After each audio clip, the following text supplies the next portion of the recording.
You're listening to TIP.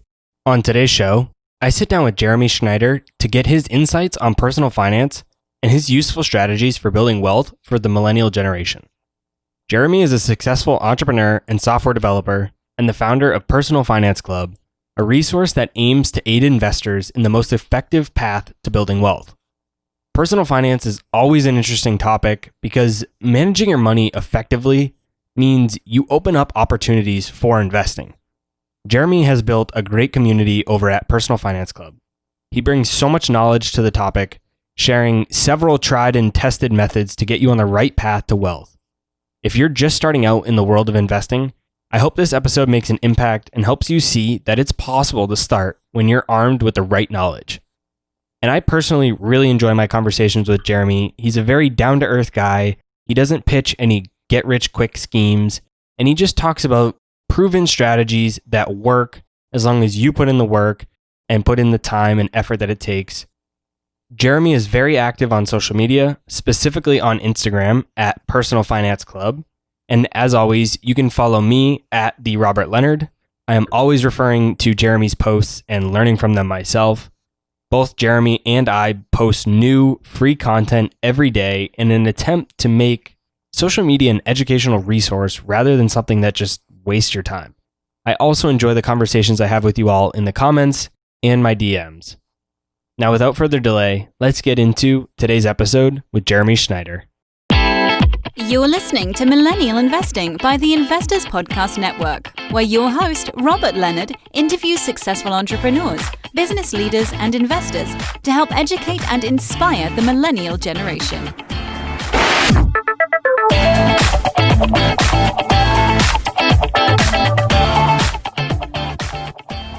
Hey everyone, welcome to this week's episode of the Millennial Investing Podcast. As always, I'm your host, Robert Leonard, and with me today, I have Jeremy Schneider. Welcome to the show, Jeremy.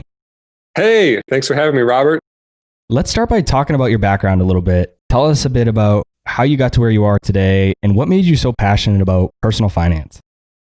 So yeah, a little bit about me. I kind of technically retired at the age of 36. I'm 39 now. I started an internet company when I was graduating college. I grew it for 10 or 12 years. I sold it when I was 34. I worked there for 2 more years. And then at 36, I quit my full-time job and haven't had a job ever since. I sold my company for about $5 million. About $2 million came to me after other people got their share in taxes. And so then I kind of had this windfall of this money, and I wanted to be a good steward of that money and not basically blow it. And so I read every book I could get my hands on personal finance and started listening to podcasts and YouTube and learning everything I could. And I kind of realized that every classic book on investing said the exact same thing. And it's a message that isn't really getting to a lot of young people. You know, we don't teach it in schools. Money is kind of a taboo topic. We don't talk about it a lot. And it's something that I wake up every single day and I'm passionate about, even though I don't have a full-time job. It's what I still get pumped about. So basically, I started something called Personal Finance Club, which is a goal of basically helping young people learn about personal finance and investing.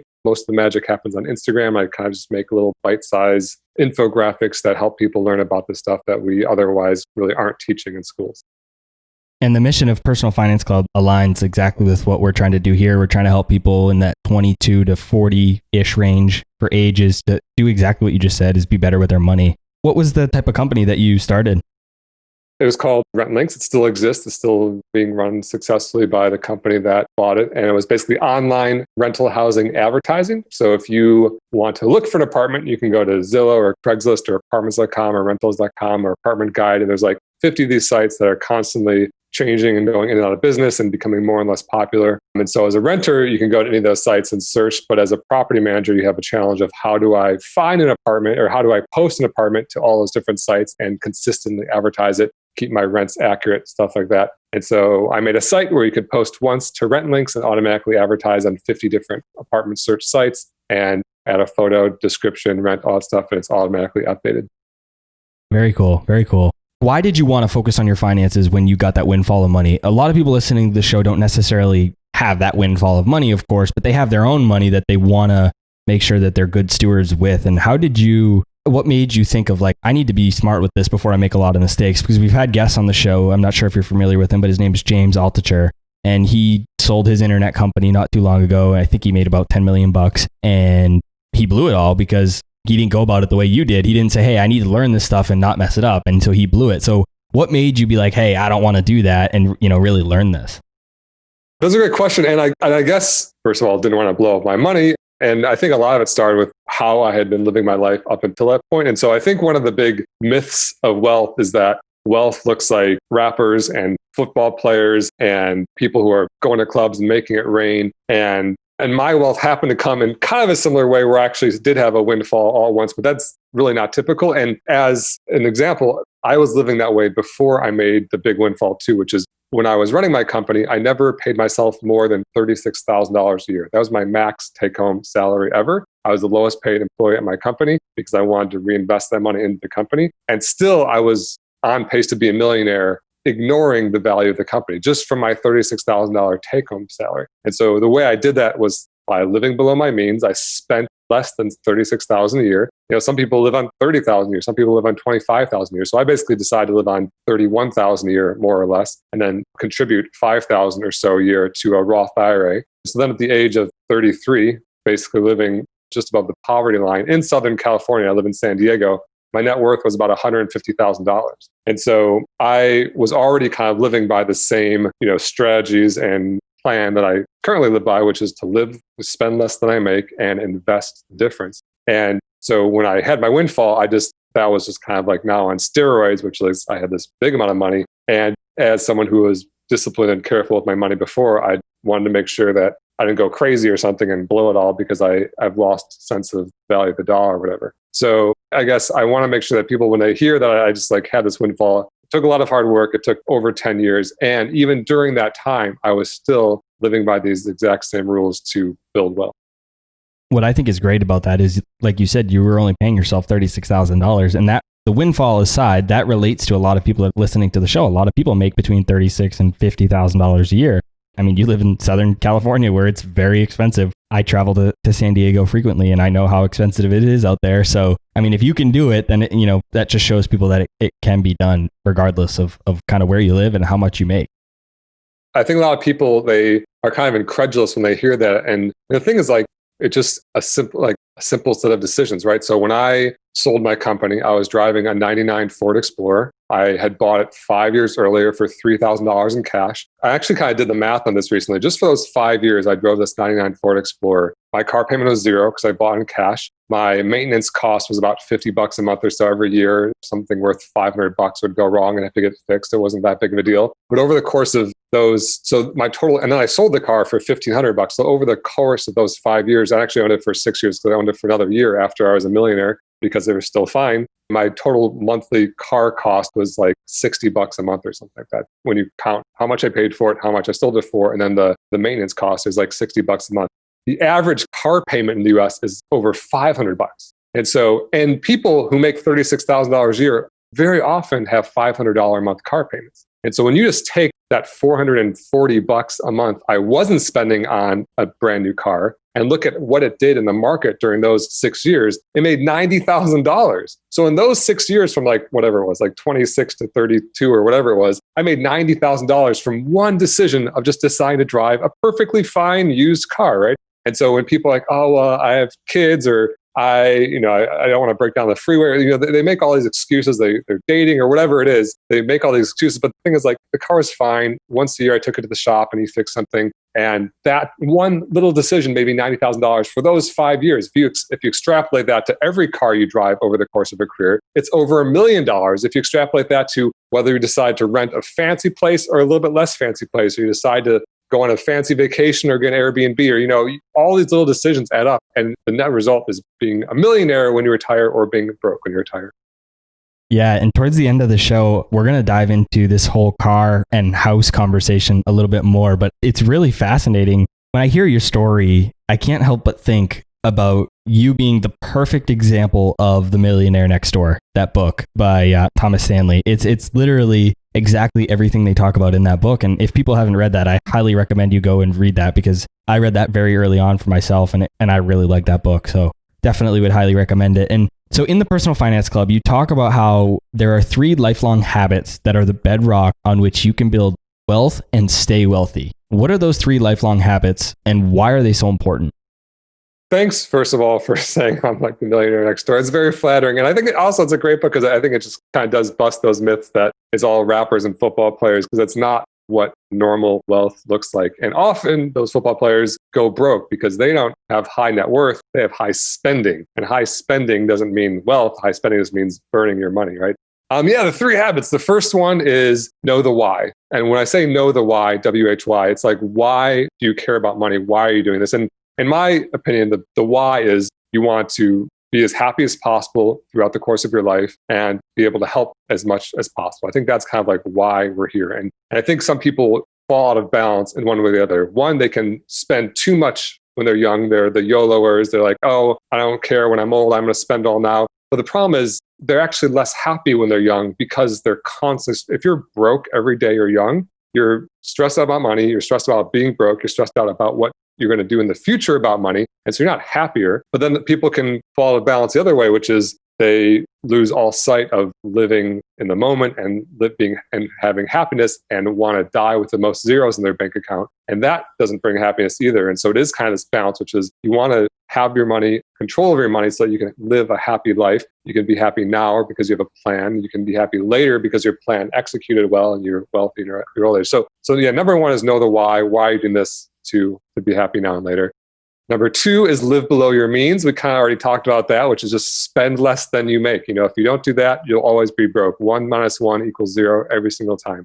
And number 3 is earn more money. So when you live below your means, you can kind of increase that delta between how much you spend and how much you make 2 ways. You can spend less, or you can make more. And that delta, that difference, which you can then invest, is basically how you build wealth. And those are the 2 ways to do it. You can spend less, or you can make more. And the combination of those two, increasing that amount you can invest.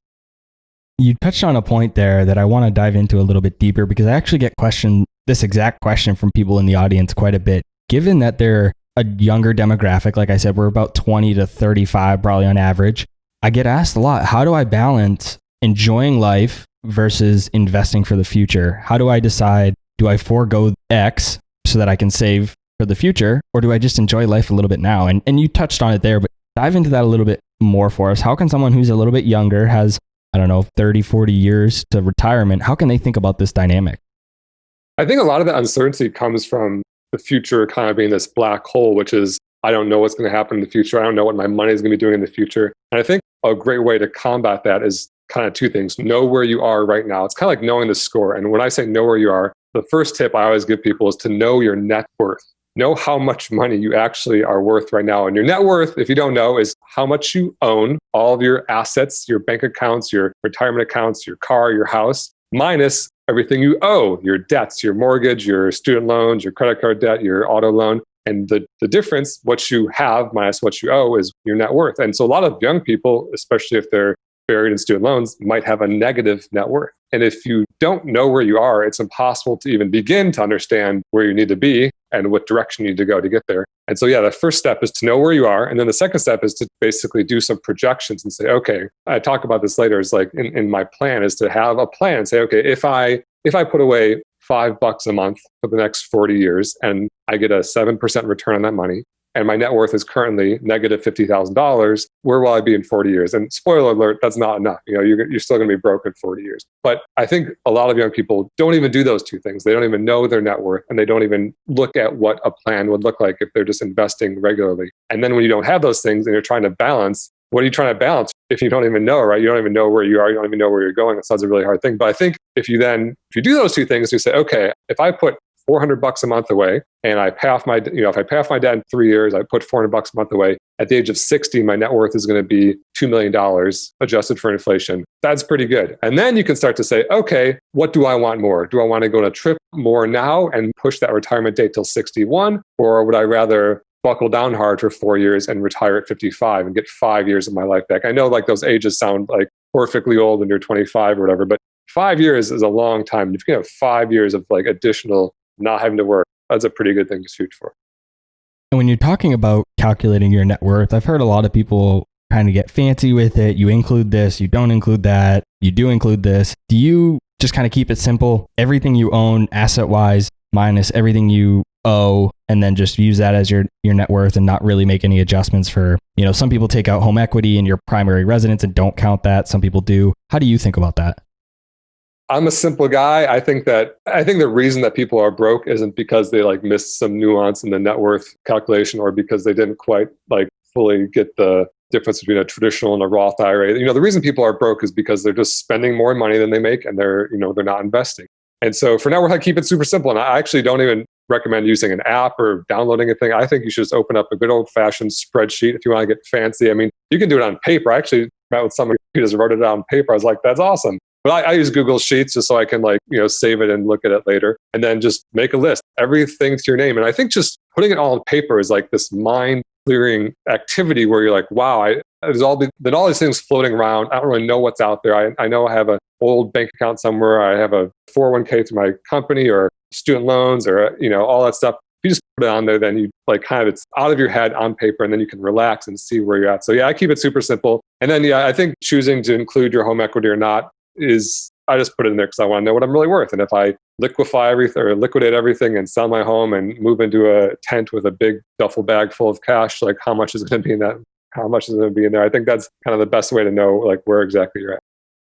Yeah, I think about it the same way. I include everything you own minus everything you owe, and that's your net worth. I mean, I understand some of the arguments against it, but it's like you said, it's real and it's simple. And I think keeping simple is so important. And I think going back to that dynamic of living for now versus continuing on with saving, I think there's a component of it of education that I think helps you make that decision. I feel like the more educated you become, the easier that decision makes. Not because you're always going to choose savings. I would consider myself pretty well educated on personal finance, but I don't always necessarily choose savings over living now. But at least I know, I say, hey, I understand how this is going to impact my future. I can at least make an educated decision. Whereas if you don't understand what's going on, you maybe feel stressed or uneasy and then you just don't really know. And then you're just not happy either way, no matter what you choose. Totally. And I think basically every time I'm talking to someone who's scared about money, it's just because it's simple once you get to its core, but it's just a very complicated landscape. And there's Bitcoin and there's multi-level marketing schemes and there's day trading and there's stock tip websites and someone's like, I should be investing. And they just, this cloud of stuff they've never understood just enters their mind and it sounds terrifying. But once you like I said, that kind of, the sky opened for me when I read all these books on investing. I was like, wait a minute, this is pretty simple. It's just spend less than you make, take the difference, invest every month. And, it doesn't have to be perfect investing. And, we can talk later about the kind of investing that I like, which is very simple and tried and true and everything. Takes just a few minutes. But even if you don't have the simple investing, or you're more into real estate, or you're more into buying individual stocks or whatever, you're never going to meet someone who's I've been buying and holding individual stocks for 40 years and I put more money in every month and now I'm broke. That doesn't happen. They pick some winners, they pick some losers, and they're super wealthy, right? And so, I guess don't let perfect be the enemy of good. Some people are so afraid of not knowing every single little thing about the world of investing that they don't even start. That's bad, right? Just start with something that you do understand, start with something simple and keep going consistently and learn more as time goes on. And that's going to be a good lifelong strategy.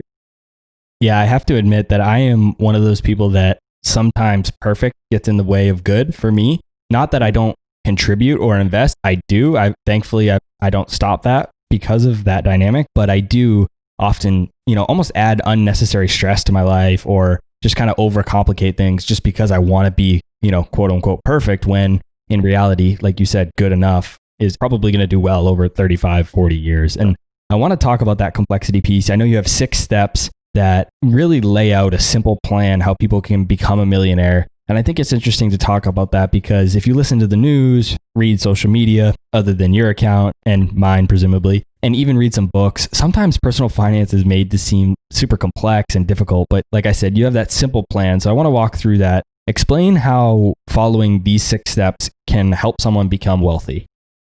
I think that same thing. People just have this very confusing set of stuff floating around their mind and they're trying to do everything all at once. And because of that, they're trying to juggle 16 balls and then they all get dropped instead of just getting one. So it's basically about focus and going systematically through the plan. So the first step is just saving a month's worth of expenses. And so when you look at the studies in the US, it's they ask people if a unexpected expense of $500 came up, could you come up with that cash within a week without borrowing money or selling something? And like 60% of Americans say no. It's like some horrific, crippling statistic that like most Americans are just straight up broke. And for sure, there's like socioeconomic issues and like bigger political things. But a big part of it is just knowledge and personal behavior, which is people are used to like money comes in, money goes out. They see money in their account, they got to spend it. And so that first step is just save a month's worth of expenses, like get out of the washing machine of, monthly living paycheck to paycheck. Take that, whatever it is, if you're living on $3,000 or $4,000 a month, take it, put it in a savings account, forget about it, leave it there. So that's step one. Step two, if you have a 401k that offers a match, you contribute it up to your match. And these things are to be done in order and not to skip ahead. So so if you're listening right now and you say, should I be saving money before a 401k match? I say, if you don't have a month's worth of expenses, then yes, because you're broke and your 401k match is great, but it's not as good as payday loans and credit card interest and overdraft fees are bad, right? Being broke is a very expensive state to be in. And so before you even open up that 401k, get that month's worth of expenses. Then step two, you have a 401k that offers a match. That's where your company is giving you $1 for every dollar you put in, for example. Then that's free money right there. So you want to take advantage of that. Step three is aggressively pay off all debt except the mortgage. And so this one is one where people often think is crazy. They have student loans or they have a car loan at 0% interest or they have credit card debt or whatever. And they want to do 5 things at once. They want to be buying a house and paying down your, investing and saving for a trip and blah, blah. Just do nothing but pay off the debt. And when I suggest this to people and say, hey, how would it feel if in 2 years from now, you had no student loans, no credit card debt, no car loan, and all that income that was coming in is just being burned on those debts was yours to use how you feel, how you see fit. It usually is this weight lifted off their shoulders. And you only get there if you're purposeful about it, right? I know people in their 50s and 60s who still have massive debts and they just, every month, they're just stressed out by paying off the banks and they've been doing it for decades. But if when they were 25, they spent 2 or 3 years on it, and at the age of 28, they had no student loans, and then for the rest of 28 to 60, they were using that money to build wealth, then they would be in this massively different situation. So, and that's why focus is so important, because if you do that and you're doing 6 other things, none of them are going to get done. But if all you do on step 3 is pay off all the debt, then you can get rid of it. Step 4, save an emergency fund, 3 to 6 months. So that 1 month of cash you had, make it into at least 3 to 6 months. Again, because being broke is expensive and you want to get in a position where you're never, if you lose your job or there's a coronavirus or whatever, you're not going to be burning through your 1 month and then 4 weeks later you're in trouble. 3 to 6 months, and you can decide how big that is depending on if you have family and how employable you are and how risky your job is and things like that. Step number 5 is invest in tax advantaged accounts. That's your Roth IRA, your 401k, maybe an SEP IRA, maybe a 403b. I'm speaking largely to American audiences here because across, these are all American tax laws where the US government has decided to give us a tax break if we invest for our own future. So we're not broke when we're old and having to live on Social Security. And so basically figure out what those are to you. For most people, the first step is the Roth IRA. And then if your company has a 401k, the 401k. And then after you've exhausted all those tax advantaged retirement accounts, step 6 is just to invest more, whether that's in a regular brokerage account, buying investment real estate, stuff like that. And so once you're on step 7, then you're just plowing money away. And now you're starting to look at, okay, how early can I retire? Maybe it doesn't have to be 65. Maybe it can be 55 or 50 or 45. How many years of your life can you buy back? I love all of those steps, but I want to go back to the debt piece for a second because I've been recently reading a bit about Dave Ramsey and studying him a bit, and I don't necessarily see eye to eye with all of his strategies, and your debt strategy seems somewhat similar to him. So I want to talk to you about that a little bit. When you talk about paying off this debt quickly, what if someone has a loan, say an auto loan that's 1%, 1.5%, 2%? Does it really make sense for them to pay off that debt rather than invest? In my opinion, yes, because they don't have a math problem. They have a behavior problem, right? And, not a problem. I mean, to come down on someone who bought a car on a loan. Like I bought a car on a loan once and I paid off and it was, cost me a bunch of money, but that was fine. Here's the thing. I've never met a rich person who's gone there by leveraging a depreciating asset. If you buy a car that's more money than you have and you borrow money to buy it and then the car plummets in value, that's not a recipe for getting rich. It's like a really good recipe for being broke, actually, because you're spending more money than you have. You're paying for that benefit. The thing that you buy goes down in value. It's just this magnifying combinatorial effect on staying broke. And so, and when you don't pay off your car loan at 0, 1, 2%, whatever, you're just living in this fiction where you have money when you don't have money. And it causes you to continue to make bad decisions like borrow money to buy cars, right? Whereas if you pay off that car loan and you have no debt, next time you buy a car and you're looking at a new $35,000 Jeep or a perfectly good 3-year-old $16,000 Toyota, you're like, I don't want to spend, and maybe you have $35,000 in the bank at that point and you've decided to buy things in cash. You're like, maybe I want to spend every penny to my name on a car. And so you buy a car that costs half as much, which is still a perfectly fine car. An $18,000 car is like a gorgeous car. And I'm looking out the window right now and I see 15 cars parked on my street. I don't know which ones are 18,000, which ones are 35,000. They all look fine. They all drive away every day. But when you get out of that mindset of living beyond your means and spending money you don't have, then you start to think about, okay, how am I going to build wealth? One of my big things is don't think about your monthly costs. Think about total costs. I think broke people are saying, okay, what's my monthly? Can I afford? Rich people are thinking about, what's this $30,000 going to do for me if I put it into a car that plummets in value? Or what's it going to do for me if I put it into an index fund that's going to double in value? And when you start thinking about that total cost, think long-term down the road, you start to build more wealth. So yeah, I hate 0% car loans. I think 0% car loans is this big, like just marketing gimmick that's like torturing middle-class people into being more broke because it's not 0%. It's just you're buying something you don't need. Like I'll give you a 0% loan on some magic beans if you want. They cost $50,000. You can pay me back over 20 years. I don't care. You're just giving me money. You're buying things that you don't need, right? And so on that same token, I don't like 0% car. It's just baked into the cost of the car anyway. Obviously, they're still making their money. It's not you're not beating the car company. You didn't figure out some trick to put the car company out of business. You're just buying something you didn't need instead of investing the money and building wealth for yourself. Yeah, I completely 110% agree with the 0% offers that you see. That they just add that back into whatever the price is on top of it. So 100% agree with that. For me personally, to be a little bit specific, I worked at a local credit union when I got the loan that I have for my car, and rates were at like 1.24% at the time. And we already got 0.5% off because we were employees. So I got 0.74% on a pretty cheap car. It was like $18,000 car. So it wasn't a ton of money, but I can't get myself to pay that off because it's so low. And I think there might be some people that are in the audience that are listening that are kind of in a similar position, maybe not as low of a rate, but maybe sub 2%. If Can I ask what your balance is on that car loan right now? 10,000 maybe. Let me ask you this. I'll ask you a question. What if I'm a computer engineer? What if I hacked into your bank account right now and I paid off that loan for you? So I assume that it sounds from you talking, you've got either stock or assets or whatever. So I paid it off for you. And so your assets went down by 10,000, your debt is 100% cleared. Would you go to the bank tomorrow and borrow $10,000 at 0.74 interest and go invest it in the stock market? Yes. Would you? Okay, you're like grinning when you said it.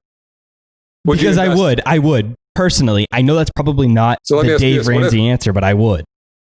No, and honestly, I'm not Dave Ramsey. I actually think he's a little bit overboard, but I think he's doing it for a reason, which he's trying to make a point. But would you borrow $2 million at 0.74% interest and go put it in the market?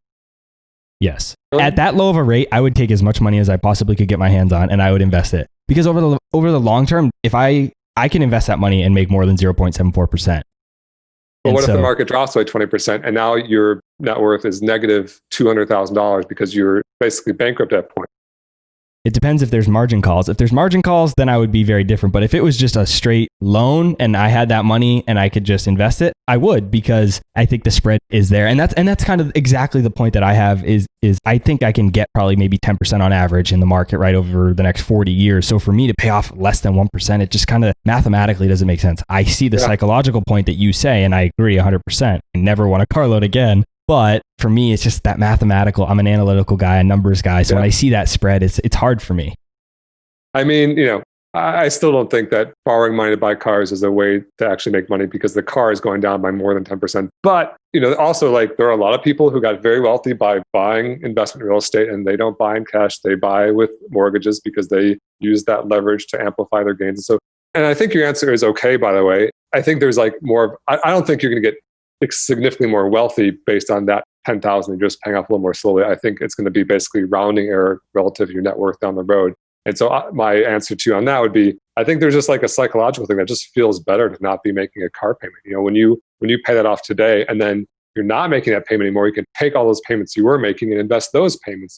So the difference isn't whether you invest it now or you invest it a few years from now when the loan's paid off. It's not really mathematically that much in your favor, even assuming that you do get your 10%. In the case of the bad thing happening and the market crashes and the bank wants their money back, you could be pinched. Because I definitely have met people also who have borrowed a bunch of money. They borrowed a bunch of money in 06 to 07. They put 10% down on a bunch of $1 million real estate. $1 million real estate went down by 25%, and then they were bankrupt. And like I literally was talking to one guy who did that, and his wife left him because he was bankrupt, right?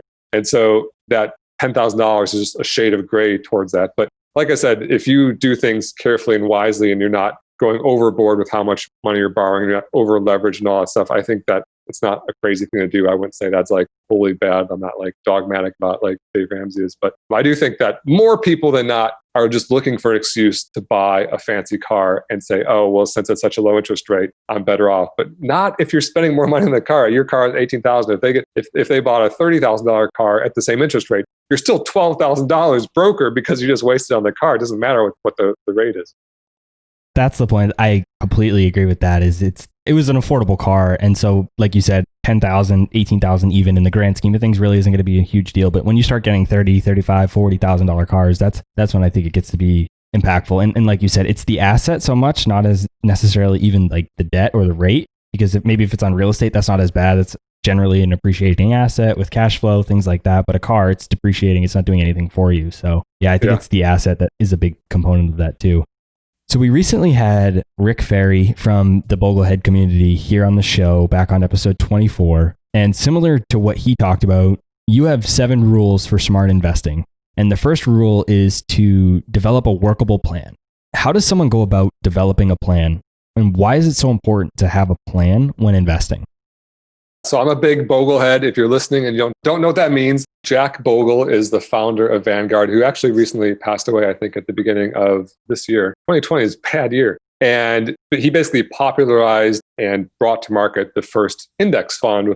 And an index fund is basically a very simple, low-cost way to buy an entire market of stocks. And he was very opinionated about basically individual investors are getting killed by the financial services industry. And you look at financial advisors and money market managers and mutual fund managers and hedge fund managers and all these people who work in money and just are taking money off the top for their own fees, and then whatever's left investing back in the market. He says that is basically what's crippling the individual investor. And if you can remove those fees by just directly buying the stock market, then you'll be better off. So that's basically what the Bogleheads do. And yeah, my rules of investing are like largely borrowed and simplified from the Bogleheads rules of investing. I don't mean to say that those are unique, but yeah, rule number 1 is to develop a workable plan. And that's like, again, kind of a scary thing. It's like, what is a plan? And like, do I need to go to a lawyer and then I have to get it notarized? Like a plan could be like Word document with 6 bullet points or something like that are numbered. And you're like, number 1, pay off my debt. Number 2, invest in a Roth IRA. Number 3, buy used cars, or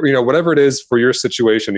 Whether it's saving for a house or if you have kids and you want to invest for their college. But just write it down and write down like the numbers and the order in which you do things and what you're planning to invest in. And it can really be as simple as 6 bullets on a Word document. And I think once you put that plan in place, it just removes this scary, not sure what I'm supposed to do thing. And you can always just go back and say, hey, we're about to spend $2,000 on a trip. Can we afford it? And you're like, well, the plan says put $500 a month every month into a Roth IRA. We shouldn't go on that trip until we follow the plan. And I think once you have that plan, and you can take that plan, if you invest $500 a month, you get 7% return over 40 years. You can go put it into an online growth calculator, retirement calculator, and just see where you are. And you're like, okay, if I do this plan, I will be rich. It's that simple. And then the next 40 years or 30 years or whatever your plan dictates, you just do what it says. And so, yeah, it doesn't need to be super complicated. I kind of detailed my plan in those 6 rules like we talked about a minute ago. I mean, yours can be a little bit different based on your situation, but just be purposeful about what you want your money to be doing. If you're interested in learning more about the Bogleheads and that strategy, I would recommend going back to listen to episode 24 with Rick Ferry. It's one of our most downloaded episodes ever. A lot of people have really liked that episode, so I definitely recommend you go back and check that out. But yeah, I agree. I mean, if you follow the plan, then you have 30 or 40 years to take that $2,000 vacation really whenever you want, and you have plenty of time to do that later. So rules 2 and 3 are never bear too much or too little risk, and never try to time the market, and don't chase past performance. I lump these two rules together because I think people will often try and take on extra risk to make up for past poor performance. How can someone know if they're taking on too much or too little risk? Why shouldn't investors try to time the market? Too little risk, first of all, is when you're not investing. So for example, if you are saving for retirement and you take all your money and you put it into cash under your mattress, nature of inflation and the nature of missing out on the opportunity of growing that money is devastating. And so if you save $500 a month for 40 years, you might have like I think it might be $200,000 or so. But then at retirement, $200,000 like ain't enough to live on for the next 20 or 30 or 40 years, right? But if you invest that money, you might have $2 million. Too little risk is basically being afraid to get into the market. And that's things like, even though we're in the midst of this coronavirus thing and there's economic disaster, people are like, oh, I'm going to get my money out and save it. You're bearing too little risk, because right now you need to bear the risk. You need to have the money in the market, and you need to believe that the market is full of profit producing companies and innovating and everything else. And that it's going to come back to you eventually, even if it's not over the next 6 months or 18 months or whatever. Bearing too much risk is swinging the pendulum the other way, which is saying, I only have $500. I need to turn it to $50,000 by the end of this year. How do I 100x my money in a year? And so you start day trading Bitcoin, or you get into some sort of scam because you're frantic or whatever. And that's too much risk, because if you put all your money, if you put $500 all into some new cryptocurrency, that cryptocurrency could go down by 90% or go down to zero and never come back, because we don't know the future of cryptocurrency. So that's too much risk. And timing the market, I kind of talked about a little bit too, and you lumped them together too, which is like, you shouldn't be jumping in and out of the market based on what you think the market's going to do, because you don't know. We don't know the future. But what we do know is that over long periods of time, the market goes up. And so the answer to these things is just to diversify by broad market index funds. This is my strategy, the Boglehead strategy, which is to buy broad market index funds and invest early and often. So you invested this January high, you invest this March low, but over the next, whether it's this January, we call it high, but there's only 20% higher than it is now. We call now low, but over 20 years, it's going to be 5 or 10x what it is. And the 20% difference today is going to be kind of irrelevant. So rule number 4 says to keep costs low and use index funds when possible. How do fees impact investment returns over the long term? So yeah, fees are kind of like the silent killer of investing. And so if you go by, and before Jack Bogle, this whole thing is kind of about Bogleheads, a typical mutual fund is when you put money into a fund with a bunch of other people, and you buy a share of that fund, and there's a smart mutual fund manager who picks and chooses stocks for you. But then because that guy, it's his job and he needs to pay rent and get a salary and everything, he charges a fee of the assets under management. And before Jack Bogle, those fees were often 1%, 2%, 3%, which doesn't sound terrible. So if you have $100 in there, he takes $1, like what's the big deal? But if you just look at a 1% fee over the course of a 40-year investment, it can erode half of the eventual investment, right? So if you're putting like $500 a month away for 40 years and it grows to $2 million, if you're paying a 1% fee on that, it's $1 million. It's like crippling. Like the cumulative effect of that fee is just devastating, right? And that was kind of like Jack Bogle's whole mission, which is there's this huge financial services community, which is offering to be a helper to and help you with your money, but take a large fee for it. And if you can basically not pay those large fees and invest in an index fund, which is just to invest basically directly in the market with a very limited fee, then you had that 2 million instead of 1 million. Both those numbers sound very big, by the way. If you're 25 years old and you only have $1,000, you're like, I'll take $1 million or 2 million either way. But when you're 65 and you're looking at, okay, I'm not going to have an income for the next 30 years, and I want to own a home, you might spend $1 million on a home if you live in San Diego, and you might still want the other $1 million to like buy food with. So you don't want your money to be cut in half due to those fees. A lot of people listening to the show like picking individual stocks. That's kind of what we're known for here at the Investors Podcast. But a lot also like index fund investing. And I personally was strictly an individual stock investor, but over the last couple of years, I've come to allocate a portion of my portfolio to index investing and also do some stock investing. So I'm curious how you see this. Is there room for individual stock picking and index funds in someone's portfolio, or do you recommend they just stick to strictly index funds? So I'm an index fund guy. I believe that buying and holding index funds is the most effective way to build wealth over time. I think they're broadly diversified. I think picking an individual stock is likely to add volatility to your portfolio without adding expected return, because I basically believe that the market is efficient. And so if I go and choose a stock there's just no way for any individual person to know whether or not that stock is more or less likely to outpace the rest of the market over time. And so I'm a strong believer in that. I think that's correct. I think that's right. I think it's mathematically basically provable. That said, the important thing, the big thing, the 99% of the game is to invest. And so, like I said, if all you're doing is picking individual stocks and you're just buying and holding stocks you like and, just randomly buying more and more stocks, and every month you're buying more stocks, you're going to be fine, right?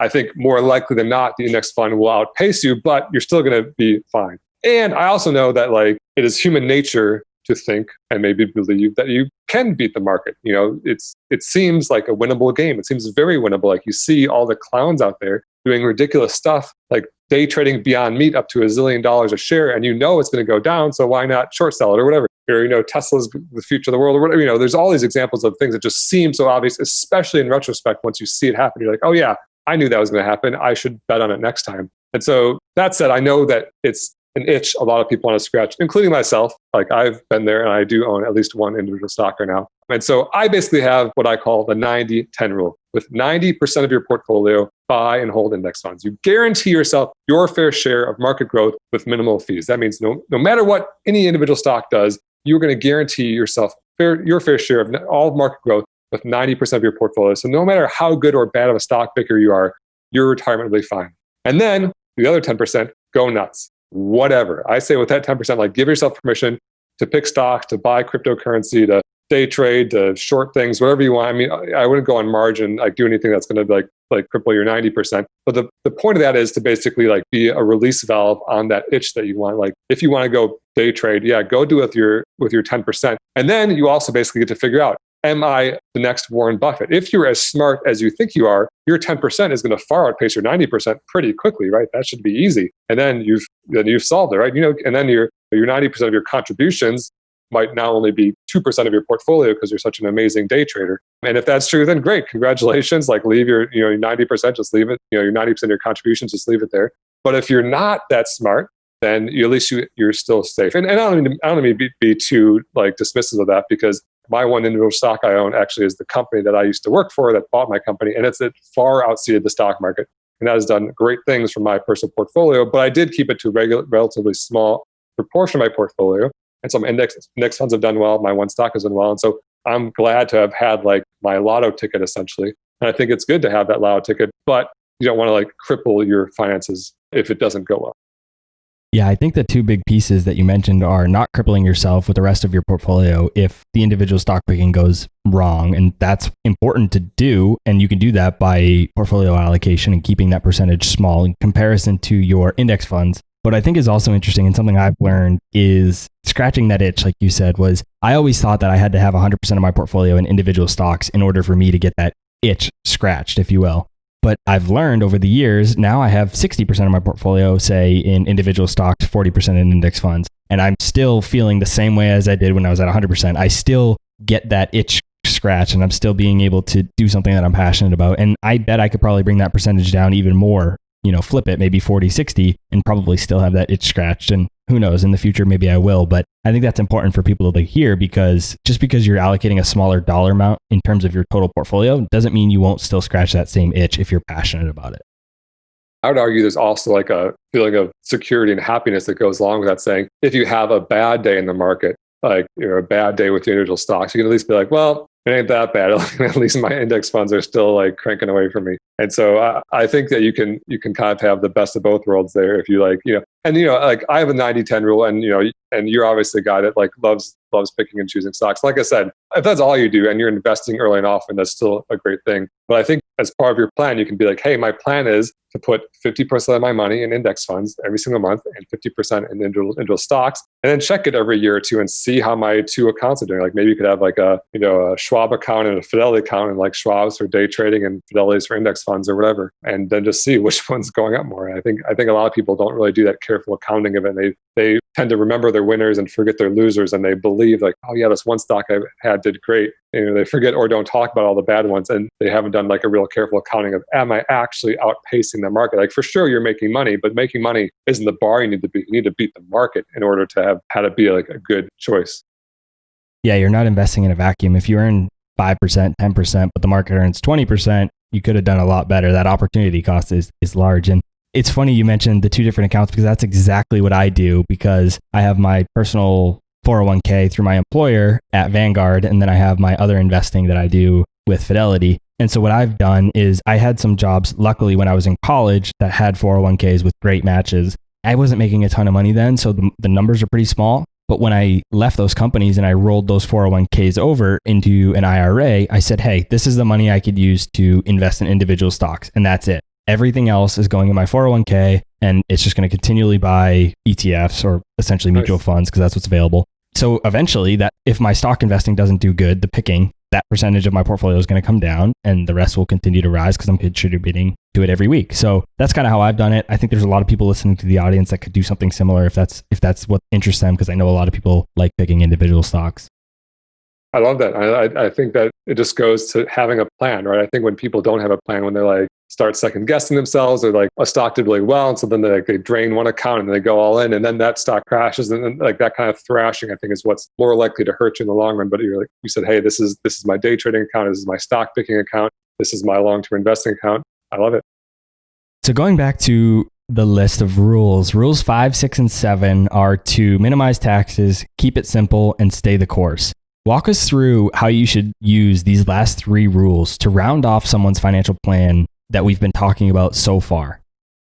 So minimizing taxes is basically just taking advantage of those retirement accounts when they're available, Roth IRA, 401k, 403b. Also, index funds are notoriously tax efficient. If you buying and holding stocks, there's not a lot of capital gains getting kicked off as you buy and sell them. And so it's another way to minimize taxes, which also, again, if you're doing that very careful accounting of which one is actually doing better, index funds have that advantage for them too. And also to keep that in mind of if one is a buy and hold strategy and one account is a trading strategy, maybe do that trading inside of the tax advantage account. Like if you're trading inside of your Roth IRA, then none of those capital gains affect you because it's either tax free or tax deferred, depending on which type of IRA it is. So yeah, minimize taxes, keep it simple and stay the course. As is like my whole thing. Like literally, if you buy VT, the ETF VT, which is a world ETF, you do nothing else your whole life, you just buy VT every single month, you will be extraordinarily wealthy. And when people ask you at dinner parties when you're 50 and you've got $1 million in the bank, oh, what was your secret? You're like, I just bought one thing. I'm an idiot. They're like, how'd you know what thing it was? You're like, because it's the entire world. It's the entire world stock market. My actual personal favorite way to invest is what's called a target date index fund, which includes US index fund, international index fund, and a bond portion that increases as you age. So your audience is a younger audience, but when you're, sometimes I hear from a 65 or 70-year-old who is 90% stocks, and then coronavirus hits, and then they're like, I'm not sure I'm going to be able to eat tomorrow. I was like, well, you shouldn't be 90% stock at 70. So a targeted index fund does that for you automatically. Just all your money in exactly one fund, you buy and hold for 40 years, and that's all you have to do. It's so simple. And I basically think any more complexity you add to that is not likely to increase your wealth. It's more likely to hurt you than it is to help you, or at the very least, it increases volatility without increasing an expected return. And so if you want to go day trade or you want to go pick stocks, at least with a portion of it, take the guaranteed thing. And then rule 7 is stay the course, which I think is just like one of the hardest ones, because in the last few months, I've been getting a lot of questions. Unemployment's so crazy high right now. There's no way the market reflects that. Or I know the virus is going to come back and be a second wave. Or, suddenly the bad thing happens and people want to change everything, when the plan all along was to account for market volatility. And we know stocks go up and down. We know the market goes up and down. But if you just keep investing every month and forget all about all that, then you'll be fine. And so remember, when things get weird, you just stay the course, keep doing the same thing. And then when you look 5 years from now, when we look back at 2020 and the market's way up, we're going to be like, oh, see, it wasn't that bad. We're fine. Yeah, we also just recently had JL Collins on the show, who wrote The Simple Path to Wealth. And he said the exact same thing you just said. He buys VT Sachs. Yeah, VT US Sachs. stock market. Yeah, I was thinking what the index fund version was. VTO, maybe? Oh, VTI is the ETF. VTI, yeah. So he just recommends buying just VTSAX, and that's it, and just leaving it and investing it forever and keeping things simple, just like you said. And growing up, and I'm still young, I'm only 25, but I've been investing probably for 10 years or so. And I was not simple at all before, but now I'm really trying to simplify things more. I'm still going to pick individual stocks, but I love that simplicity component of it. I've been studying the 80-20 rule a lot, and I'm really trying to just simplify my portfolio, reduce some of the stress, and just go do other things. I was you 14 years ago. I'm not that old, I'm 39, so I'm not, not an old man just yet. But when I was, when I was in college, I was picking individual stocks. I bought oil futures. I bought Sears Canada. There's a day where Sears Canada was at like $20 a share, and then there's at $8 a share, and then there's at $2 a share. I was like, all right, Sears Canada is gonna be fine. I did a little bit of reading about it. I was like, it's beloved in Canada. It's not going anywhere. So I put all this money in Sears Canada. It went to zero. They went bankrupt. I lost all my money. So I've done my fair share of stupid things, and experience such a painful piece of knowledge that makes you all this money, which is the more simple you can make it, the more wealthy you're probably going to be. And all those things, like I said, I still own an individual stock. I literally own one, the company I used to work for. I still get the bug. I was like, oh man, is the market even today I wake up and I was like, the market went up a lot yesterday because of this vaccine that had good results. I don't really believe that's a lasting effect. I think that's just a short sell. And I didn't because I'm just too wise at this point, for lack of a better word, I guess. But yeah, the older I get, I was like, man, the reason people are broke ain't because they didn't day trade good enough. It's because they're just not keeping it simple and investing early enough. And not staying the course. And it's funny because JL mentioned the same thing. He said, look, I have the itch. He said, this is a secret of mine that I don't tell a lot of people, but I used to pick individual stocks when I was on my way to financial freedom. He said, everybody, wants it, but now that I'm older, now that I'm wiser, learn from me. And I wish I had just done individual stocks. And I think that's one of the great things that we're doing here with the podcast. You're still within our millennial generation. So we can all learn from people like yourself and JL who have a little bit more experience than us and can say, hey, do this and just keep things simple and you'll do just fine. And you don't have to worry about all this other stress and things like that. Thank you for calling me a millennial, by the way. I think depending on how you look it up, I barely made the cut. Just in the cut, but yeah. Born in the 80s, just barely. Yep. So when you're picking the index funds, how should someone decide between investing in a few select index funds like the total stock market index fund you mentioned, or even an S&P 500 index fund versus investing in a target retirement date fund like you talked about before? In my opinion, they should always invest in a target date index fund, because inside of a target date index fund is a US stock index fund and is an international index fund. And so when you buy that target date index fund, I guess I should maybe give a little bit more background on that. So a target date index fund, they're always named after a year. And so you basically take your birth year. I was born in 1980. You add 65, that gives me 2045. And then you basically go buy the target date index fund from that year. I think it's always important to check the expense ratio on that target date index fund, because there are target date funds that are named after a year that aren't index funds, and they can have very high expense ratios, like 1% or higher. The ones that I buy offered by Vanguard, Fidelity, and Schwab are 0.1% or lower. So, you just buy that target index fund. And I think that, when you ask, should you buy, I always talk about the S&P 500 because it's the most detailed and historical way to look at the performance of the US stock market. And so people who kind of briefly look at what I write are like, oh, I should be investing in the S&P 500, right? So no, you should, but only as part of a target date index fund, because I don't know in the future if the US is going to outperform international. I don't know, I don't know when the volatility is going to hit. And so these target date index funds have all these rules all baked into one at a super low cost. It's basically just the most wise investing. And any alterations you do to that strategy, I think, are just going to add volatility without adding expected returns. Now, I want to go back to the brief conversation we had at the beginning of the show about cars, and then ultimately talk about living situations. So I saw a post on social media not too long ago that talked about how people say they can't afford to buy a car in cash, say a $25,000, $30,000 car, but they're willing to finance it for 5, 6, 7 years at $400 a month, and that way they can afford it. Why is that a bad way to think about purchasing vehicles? I think that's bananas. I think that it's that mindset, that monthly mindset where they just can afford the payment, so they think they can afford the car.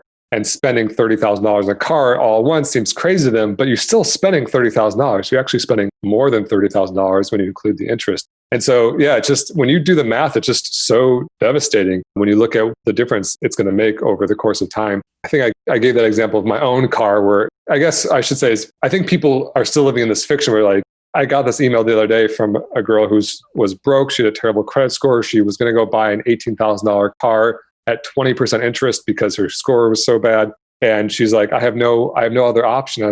She's like, there are no cheap cars around me. I was like, what are you talking about? Like, I promise you, name your city. I can go to Craigslist. I can go find a running car that's perfectly fine that fits for $3,000 or $4,000 or $5,000. I mean, I bought a camper van a few years ago for $4,000. That was like a baller camper van, and I drove it across the Southwest U.S. and drove into Mexico and was like, camping it over weeks. There's $4,000. It drove fine, And I think, again, people are scared. They don't know which car is going to be good and stuff. But don't go ruin your financial future because you don't want to spend 2 or 3 days looking through Craigslist and test driving a few cars, because there are perfectly good cars out there for $3,000. The car that I bought for $3,000, I sold for $1,500, and it was still a great car. I was driving that every day for a year as a millionaire, and some high school kid, and it was his first car, and he drove it away, and it was great. And so I think you just need to get over the fact that you have to spend $20,000 on a car if you're broke. If you can afford it and buy a car in cash, for sure. Like, there's beautiful cars for $20,000. I drive a Mazda now, a Mazda CX-5. I think there's $32,000 new. I wrote a check for it. But yeah, if you can't afford it, don't make an excuse for yourself and say, I should go and be buying this tens of thousands of dollar car if you can't afford it, because you're just mortgaging your future. You're just signing yourself up for more indentured servitude to the banks for another 5 years after that, right? Just for a few years, just drive a beater. Who cares? Drive a beater and save up your $400 a month, and then go buy a $10,000 car in cash. And $10,000 cars are great; those are ballers. So you should have no problem finding one of those. Similar to buying a new car, buying too much house is often considered a massive hindrance on wealth building, which is one of the many reasons why I recommend house hacking to a lot of people who are looking to buy their first house. How do you recommend someone goes about their living situation? Should they buy, rent, house hack, something else? This is one of my favorite things to talk about because it gets people super pissed off. I'm not entirely sure why. I think it's like a combination of homeowners who made a terrible decision and are trying to justify it, and realtors whose livelihood depends on selling homes to people who shouldn't be buying them. There's this myth out there in the world that the home you live in is the greatest investment you'll ever make. And it's just not true. The only people who that's true for, it's the only investment they ever make.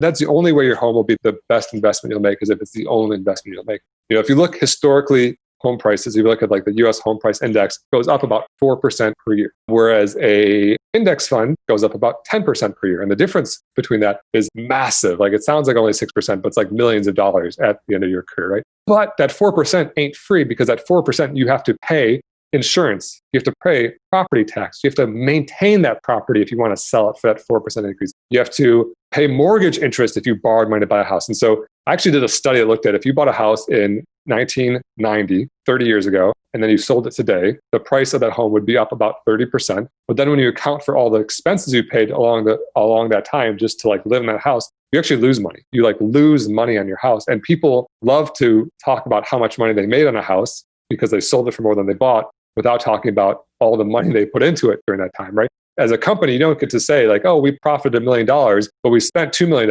No, the profit only counts if you count your expenses, right? And so basically, the rent versus buy thing, when I talk about understanding the true cost of home ownership, people accuse me of saying home ownership is bad. And I'm not saying that, but what I am saying is to understand the true costs and to minimize the cost of living, whether you rent or buy. And so if you're paying $1,000 a month for rent, and then you move into a place that's a $3,000 mortgage, I guarantee you're going to be more broke for having made that move.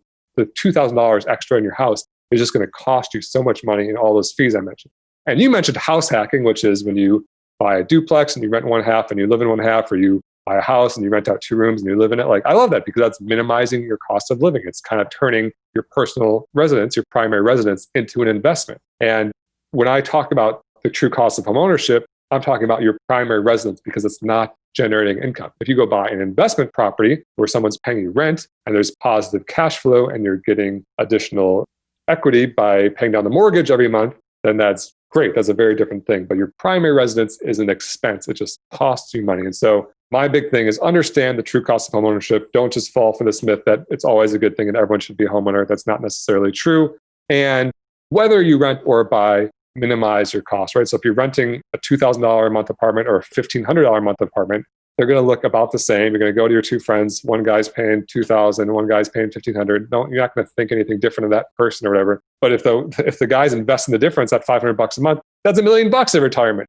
So same goes for buying a primary residence. If you're looking at a house that costs $300,000 or there's one for $250,000 and you invest that $50,000 extra and it doubles a few times, there's another $500,000 every time. So even like pretty modest differences like that can make a big difference over time. I think I had someone recently come to me and talk about their primary residence, and they bought it for about $150,000. They were about to sell it for about $200,000. And so they're like ecstatic because they're going to make $50,000 in profit. And I said to them, that's great. And then I said, let's dive into the numbers a little bit more. And I said, how much have you paid in mortgage payments over the last 2 years? They owned it for 2 years. And they paid about $35,000 in mortgage payments. I said, okay, so now your profit just went down by $35,000. So now it's $15,000. And the reason that happens for someone listening, if you haven't had a mortgage or you really haven't looked into it, is because if you make $1,000 mortgage payment, only maybe $200, if that, is going to principal and the rest is going to interest. So that's the way the amortization schedule works on a mortgage. So they really only made $15,000. And I said, okay, how much did you put down on that property? What was your closing cost? What was your down payment? They put $15,000 down. And I said, okay, so now you're break even. And that's not including any utilities. That's not including any upkeep on the property, adding anything else you did. So I said, really? Property tax every year? Property tax, exactly. So that's you didn't make any money on this, really. And I felt bad bursting their bubble, but that's the exact conversation that people need to be having. That's the way they need to think about it. And I tell that story because I want everybody listening to the show today to be educated when they're making these decisions. If you still make that decision because it's right for you, so be it. But at least understand that that's what you're doing. A house is basically a forced savings account because people are going to make their mortgage payment because they don't want to be foreclosed on and be homeless. And then when they see the fruits of that savings account, 2 years or 20 years later, like, oh, look at all this money that I'm finally getting back, which is fine. But after expenses, you're actually losing money, exactly like you just described. And worse than that, it's great to get money back, but worse than that, you're missing out on the opportunity cost of investing that money instead, right? So that person, if you extrapolate that another 20 years and that person made $100,000 back, they're like, oh my God, I have $100,000. I'm so happy. But they'd have $1 million if they were investing that instead, right? And so it is a crippling thing. And a lot of people say, well, renting's not good either. And I was like, I didn't say renting was good. Renting costs money too. They both cost money. But I think the biggest thing I always see is people rent modestly and then buy extravagantly. They rent for $1,000 a month and they buy for $3,000 a month. It's just so typical because people, their castles, their kingdom, or they're the king of their castle or whatever, and it's an investment and they want to make it their own and all this stuff. And that like tripling of the cost of your living expenses is just going to cost us a huge amount of money, and the opportunity cost of not investing the difference. And so if you do buy, consider what you would have been renting for instead. Yeah, I think there's a psychological component to that because if you rent and you have your friends over, family over, you can just say, oh, it's just, it's a rental. It's just it's just an apartment. Whereas if you own it and people are coming over, it's like, oh, this is my house. Like I own it, So there's that psychological or keep up with the Joneses. I drove a 99 Ford for 6 years and I dated girls, and like, I never had a girl not like that car. And if I did, I would have been like, you're going to choose whether you like me based on that I happen to drive a 99 Ford. And in fact, people probably like you more if you drive a shitty car because it makes them feel better about themselves. Like, whatever. You just got to get over that ego thing and just say, hey, how about instead of looking rich, how about being rich? That's what I prefer, right? Have that money be in the bank account. And then when you're 50 and you've retired and they're still slaving away to make their payment because they're house poor, doesn't look like such a fancy house anymore. Yeah, it's such an ego and just perception type thing. And I think that's the hardest part about personal finance altogether. And so I want to ask, what is the biggest thing you know now that you wish you knew when you were just getting started? I thought about this a lot and I know the exact answer. It is, I wish I knew that Bitcoin would be 6 cents a coin in 2009. And then in 2018, it would be 18,000 a coin. Because if I knew that, I would be a Bitcoin billionaire. I'm kidding, of course. I mean, I wish I did know that because I would be rich. But the thing is, time only marches in one direction forward. And so going forward today, does that make Bitcoin a good investment? In my opinion, no. I don't think Bitcoin is going to do that again. I don't know. Obviously, I didn't know last time either, but I definitely don't know this time. And so what I really wish I knew is just the value of simplicity and the value of early and often. And I did pretty well. I don't have some amazing rags to riches story. I did pay myself very little when I started my company. I had very little money. But I bought one car with a loan and paid it off. I had credit card debt for a few years and paid it off. So I wasn't making horrific decisions. But I think that all the crazy stuff that floats around people's minds, if you can just boil it down to simplicity, early and often, stay the course, that's what really matters. And don't let all the complexity scare you too much. So I think learning from podcast and all of the information that we talked about today, and even from books, is great and a vital part of success, but it's really only half of the equation. I see the other half of the equation as equally important, if not more important, and that's taking action on what you learned. So after someone listens to this episode, what is the first thing they should go out and do to get started or improve their current wealth building journey? I don't know if I can give one answer for everyone, because I think there are people listening who are there are people who have 7 different investment accounts and they're very sophisticated traders.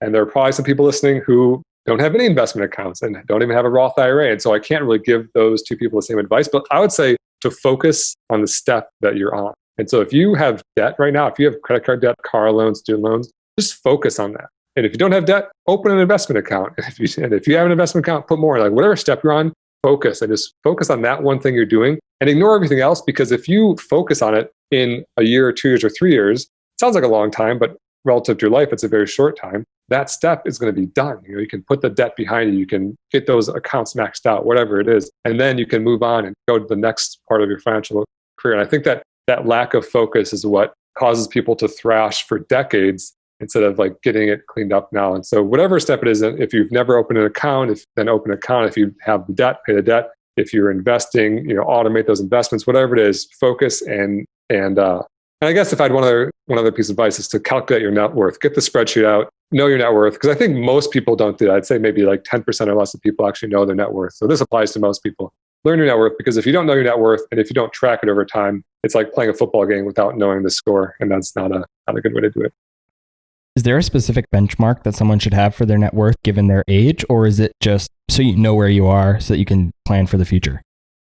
You can take your net worth and then the amount you have invested and then extrapolate that along with your monthly contributions, what you're likely to have in the future. You can see, are you on pace to be a millionaire by X year or whatever. But I think it's more about just knowing where you are. It's just about knowing the score. It's hard to play a football game or a basketball game if you can't look at the scoreboard, because it affects your decision making, right? So if your net worth is negative $40,000 and you're putting $5 a month away and going on lavish vacations, you need to change your decision making because you're going to be in big trouble down the road. Whereas if your net worth is $1 million at 30 and you're living on $10,000 a year in a cardboard box, maybe you can chill a little bit and go out to dinner.